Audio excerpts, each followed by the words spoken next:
Magandang araw mga ka-explorer, at ngayon ay kararating lang namin ng aking anak galing sa school at kinuha ko agad ang cellphone at tayo magko-content. At wala nga akong maisip mai-content kung ano, ay bahala na po. Oo.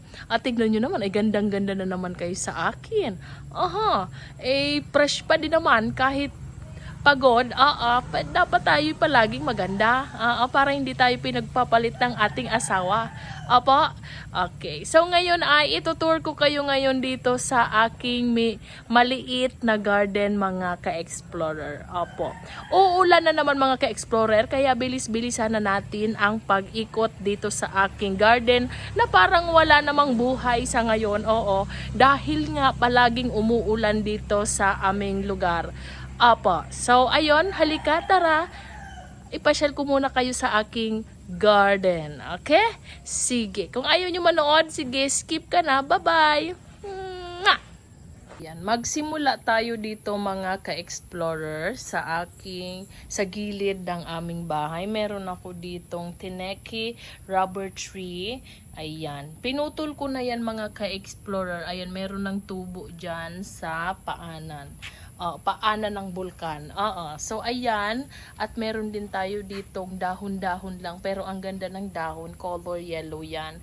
At meron tayong palmera dito mga ka-explorer. Ayan ang aking garden. At ito naman ang tinatawag sa aming lugar na asin-asin. Konti lang mga ka-explorer ang kanyang bulaklak, pero pag summer ay nako, namumukadkad ang mga iyan. Dahil nga sa ulan mga ka-explorer ay wala siyang bulaklak ngayon.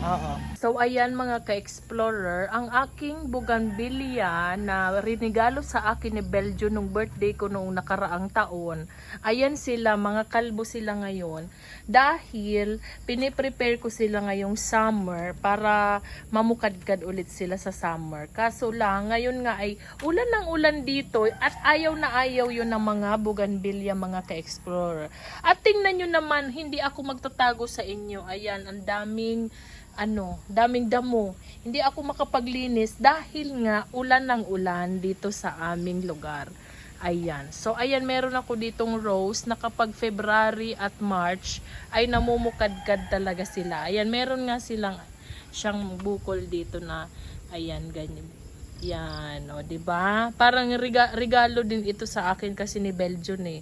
Sabi ko buhay na lang at hindi siya mahilig magbigay ng rose. Kaya sabi ko, di magtatanim na lang ako ng sarili kong halaman para may kukunin ako kapag birthday ko, kapag Valentine's, kapag may okasyon, di ba? Di sasama ang aking loob dahil meron akong halaman. Ayan sila mga ka-explorer, kalbo nga, pero meron namang bulaklak na konti dito. Ayan mga ka-explorer, tingnan nyo, ayan, meron naman ditong mga natitira pang mga bulaklak. Opo. So ayan, magdidilim na mga ka-explorer, kaya bilis-bilisan na natin po. Ayan. So, dito din yung mga orchids na binili din sa akin ni Belgium. Ayan. Wala nga yung flower dahil hindi po sila season. Sa summer pa po yan magpa-flower, mga ka-explorer.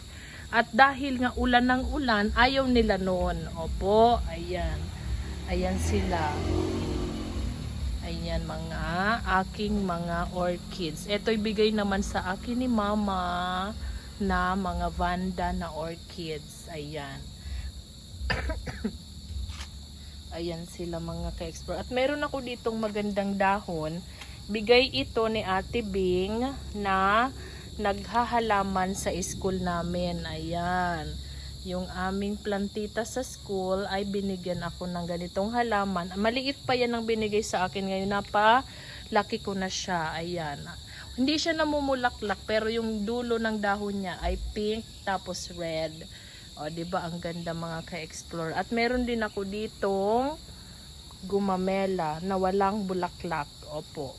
So ayan ang gate namin at dito ay meron akong malaking puno ng pili mga ka-explorer. Ayan, libre lang ang pili dito sa amin mga ka-explorer. Ayan. So kung gusto ko gumawa ng pili nut candy ay meron yan dyan. Okay, at ito ay isang malaking ordinary lang na rubber tree, mga ka-explorer. Ayan. So dito naman ay meron kami ditong garden set. So kapag maganda ang panahon ay dito kami tumatambay ni Eman.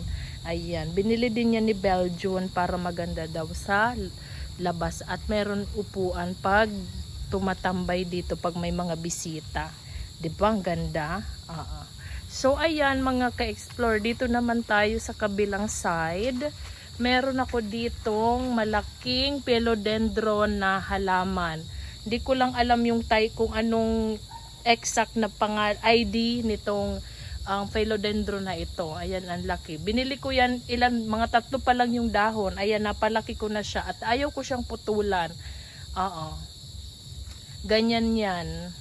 Okay, at ito, naaalala ko pa ang pangalan nito. Ang pangalan nito ay Red Congo Philodendron, mga ka-explorer. Dahil nga red yan. O yan, ang lalaki niyan, 'di ba?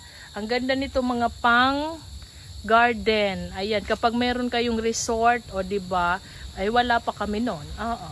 So malay mo magkaroon, ay ilalagay na lang natin 'yan, o 'di ba? Makikita mo 'yan. Ayan. Kasi no mga panahon, mga ka-explorer, na uso ang mga halaman, ay abay na adik din ang inyong ka-explorer. Kung kaya't ang dami kong nabili din. So ito naman ang silum plant. Ayan. Ayan, 'di ba? At meron ako ditong palmera na malaki na. At ito naman ang oliba, mga ka-explorer. Ayan. Dito tayo. Ayan, meron ako dito. Hindi ko rin alam ang pangalan nito. Gusto itong putulin ni Belgian, mga ka-explorer, nung umuwi siya dito. Ang kaso lang, sabi ko, sige, subukan mo kung gusto mong mag-away tayo. So ayun, tinigilan niya, mga ka-explorer, dahil sabi ko sa kanya, may panahon na walang bulaklak yan, saka na lang yan ititrim.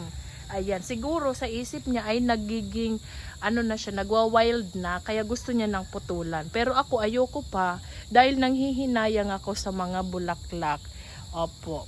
Ayan siya, purple siya sa una, pero kapag luma na po yung purple ay nagiging white siya ang color niya.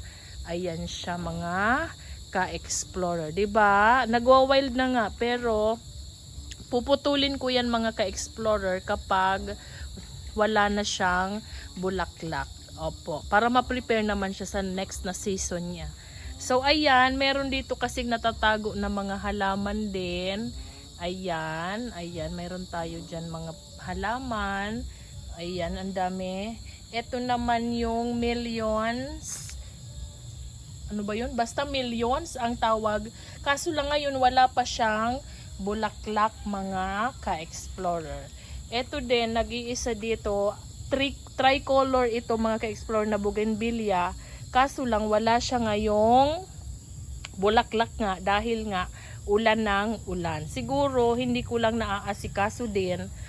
Gawa ng busy din tayo.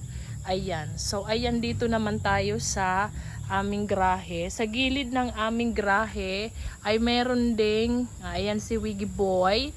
Ayan, dito sa gilid niya ay meron ding mga halaman katulad niya ng manalo. Ayan, tapos ito, ayan. Ayan, yan mga dahon. Ang gaganda niyan, mga ka-explorer. Di ba? Ayan. Ito naman ang bat plant. Ayan. Wala kayong makikita niyan sa sa mga ibang bahay. Parang ako lang merong ganito dahil bihira lang kayo makakita ng ganitong halaman. Yung gusto manghingi ay punta na lang kayo dito sa aming bahay. Meron na yan mga maliliit na supling. Ayan. So ito naman ang aking mga lilies. Ayan po. Ayan sila. Ayan. 'Di ba? Ang dami na nilang bulaklak. Ayan sila. 'di ba? Ayan. Meron ditong guyabano na hindi ko pinuputol dahil kabilin-bili na ng aking tatay na kapag may tumubong mga halaman na namumunga ay wag na wag pinuputol dahil sayang. Blessing yan. Blessing daw yan na merong tumubo na mga halaman na namumunga. Ayan, hindi naman namin tinanim yan dyan. Kusa na lang yan dyan na tumubo. Siguro may bird na may daladalang buto ng guyabano at yan dyan ay siya ay nabuhay dyan. So, hinayaan na natin. So, meron tayo ditong mga sili. Ayan. Tapos, ayan.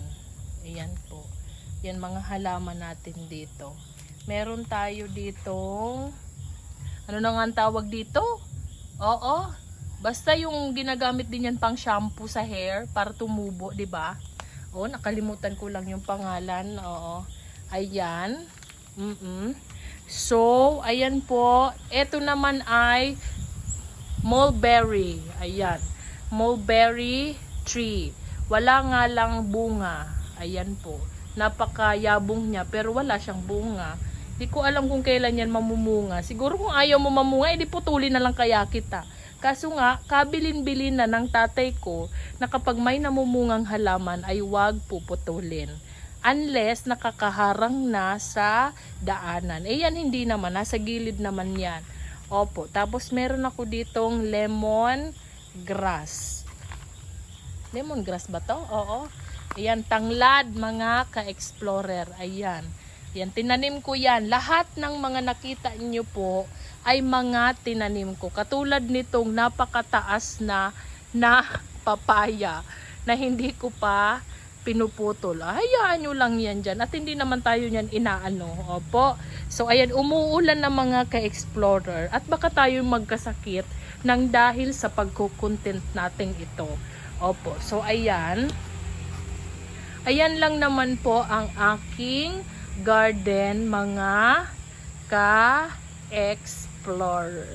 Ayan po siya. Ito naman tayo sa other side ng aming bahay. At dito ay merong passion fruit na nabuhay. Nung November, nung New Year, ay kinuha na po ni Daddy yung bunga niyan at inihanda. Dahil nga bilog yun. O, naisabay na namin sa mga bilog-bilog. Ayan siya. Opo, mamumunga pa yan second batch. Antayin natin. Wag na natin munang tanggalin dahil sayang. Masarap din naman ang passion fruit. Ayan, at meron din ako dito mga ka-explorer silom. Ayan. At meron ditong, katulad nung kanina doon sa kabila. At meron ako ditong money tree, mga ka-explorer. Ayan, bigay sa akin yan ni mama at itanim ko daw. Oo. Ayan. So, ito naman ang gilid. Masyado nang madamo mga ka-explorer. Ay, gusto nyo yan, diba? Oo. Gusto nyo ito, diba? I-tour ko kayo dito sa aming garden. Ayan, meron tayo ditong kalamansi. Ayan. At meron tayong money tree ulit. At meron ulit tayo ditong kalamansi. Ayan. Ayan siya. At marami pang iba dyan sa likod mga ka-explorer. Okay? Dito naman po mga ka-explorer ay meron ako mga halaman na nasa pot. Ayan, yung nagsasabing wala akong alagang aso, ayan siya. Yan si Blackie. Hi Blackie, ang bait-bait niya na Blackie ko yan. Love ko yan. Okay, so ayan, may mga philodendron dito na mga maliliit pa. Yan. Yan po, o yan. Yung gusto ay pumunta na lang po dito sa aming bahay mga ka-explorer. At meron din ako ditong snake plant.